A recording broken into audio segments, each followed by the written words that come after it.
नमस्कार, मी श्रीकांत जोशी. आज 8 नोव्हेंबर परमश्रद्धेय लालकृष्ण अडवाणीजी भारतीय जनता पार्टीचे सर्वोच्च नेते आणि ज्यांच्यामुळं राजकीय पक्षात जाऊन राजकीय पक्षाचं काम करावं ही प्रेरणा मला मिळाली, ते माझ्या हृदयातील सर्वाधिक आदराचं स्थान असलेले एक आगळे वेगळे नेते. आज आठवतं 1989 ची लोकसभेची निवडणूक होती. अडवाणीजी प्रचारासाठी आले होते. त्यांच्या गाडीचं सारथ्य मी करत होतो आणि त्यानंतर एका समुदायाला आणि पत्रकारांना संबोधत करताना त्यांनी सांगितलं की सगळेच लोक तक्रार करतात राजकारण खराब आहे. Politics is the game of scoundrels. Politics is very dirty. राजकारण गंदगी का खेळ है असं म्हणून चालणार नाही. असं का आहे त्याचं कारण चांगली लोक राजकारणापासून स्वतःला दूर ठेवतात. हा देश सुधारायचा असेल तर राजकारणामध्ये ज्यांना काही देशाविषयी तळमळ आहे अशा तरुणांनी आपलं किमान 10 वर्ष राजकारणासाठी द्यावे. जेव्हा चांगली तरुण मंडळी राजकारणात उतरतील तेव्हाच राजकारण स्वच्छ होईल.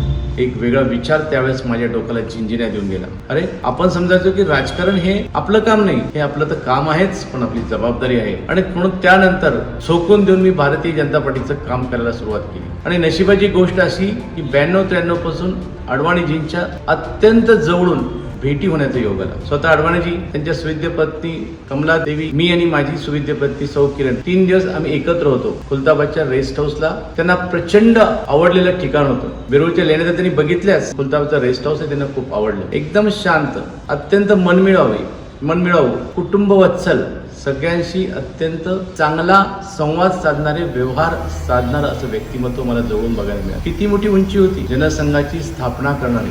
आणि ज्यावेळेस 1995 साल उजाडलं, संसदेतले विरोधी पक्षनेते म्हणून महाअधिवेशनामध्ये ते व्यासपीठावर आले, त्यावेळेस संपूर्ण महाराष्ट्र जग त्यांना फ्युचर प्राईम मिनिस्टर म्हणून बघत होतं. संसदेतील विरोधी पक्षनेता हाच पुढचा पंतप्रधान असा संकेत भारताच्या राजकारणात होता. आजही तो दिवस मी माझ्या स्मरणातून आठवू शकत नाही, विसरू शकत नाही.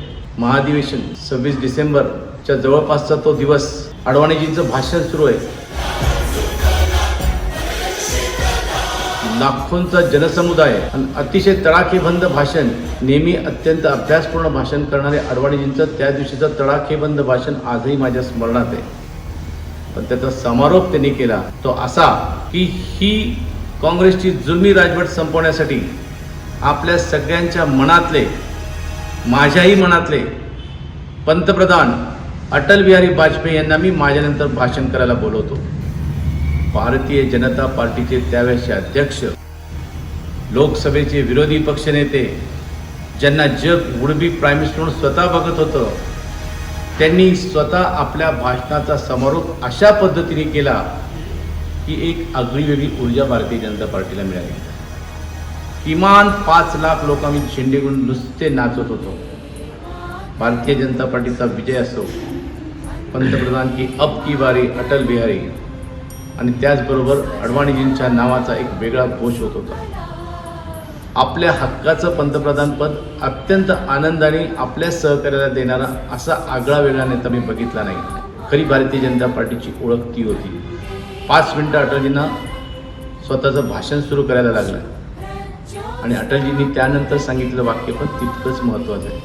मला अजूनही ते महाधिवेशनातले त्यांचे संवाद असेच्या असे आठवत आहेत. अटलजी म्हणे कि मैं तो एक कार्यकर्ता हूँ, मुझे तो पता भी नहीं रहता था कि कल मुझे कहाँ जाना है. ये लालकृष्ण अडवाणी जी आते थे, मुझे बताते थे कि आपके टिकट है, यहाँ का ये कार्यकर्ता है और वो आगे का कार्यक्रम बताएगा और आपको ये सब ऐसे ऐसे करना है. पार्टी बताती गई, मैं काम करते गया और देखते देखते यहाँ पहुँच गया. अगर लालकृष्ण नहीं रहते तो हम कुछ नहीं कर पाते. भारतीय जनता पार्टीची आणि तत्पूर्वीच्या जनसंघाची काटेकोर रचना करून प्रत्येक कार्यकर्त्याला वेगवेगळ्या एरियामध्ये, वेगवेगळ्या गावामध्ये, वेगवेगळ्या तालुक्यामध्ये पाठवण्याची संपूर्ण कॉम्प्युटर माइंड असलेलं नेतृत्व म्हणजे कोण? तर लालकृष्ण अडवाणीजी. खरे राम जन्मभूमीचे शिल्पकार कोण असतील तर ते लालकृष्ण अडवाणीजी आहेत. त्यांनी जर रथयात्रा काढली नसती त्या देशामध्ये राम मंदिराची, राम जन्मभूमी स्थानावर कधीच स्थिती देऊ शकली नसती. कुणी काही जरी म्हणलं तर लालकृष्ण अडवाणींचं श्रेय कधीही इतिहास विसरणार नाही.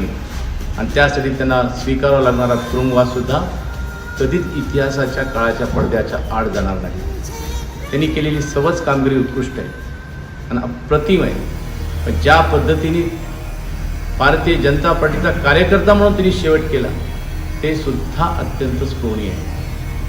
जेव्हा त्यांना पंतप्रधान पदाची उमेदवारी नाही हे समजलं, त्यावेळेस कुठलीही खडखड न करता, कुठलाही प्रक्षोभ न करता, कुठलाही बाहेर कुठलंही स्टेटमेंट न करता, मी एक सिंपल साधा कार्यकर्ता म्हणून काम करेल, ज्यांनी 1952 पासून ते 2009 पर्यंत सातत्याने भारतीय जनता पार्टीला नेतृत्व, दिशा, विचार आणि कार्यवाही दिली. तो अजोड नेता, ते एक तेजस्वी आणि तेजपूर्ण आणि ऋषितुल्य व्यक्तिमत्व सहजगत्या एका कार्यकर्त्याच्या भूमिकेत जाऊ शकतं. हा संस्कार देणारे केवळ आणि केवळ अडवाणीजीच आहेत. आणि त्यामुळे अडवाणीजींच्या फिटनेसचं पण त्यांनी आम्हाला एकदा रहस्य सांगितलं होतं. मला म्हणजे श्रीकांत ऐसा है कि मैं सवेरे का नाश्ता राजा जैसे करता हूँ, दोपहर का भोजन मध्यम वर्गीय जैसे करता हूँ, और शाम का जेवन एक भिखारी जैसे मतलब छोटा सा खाता हूँ, उससे ज़्यादा कभी नहीं खाता हूँ. सवेरे से दिन में काम करते रहता हूँ.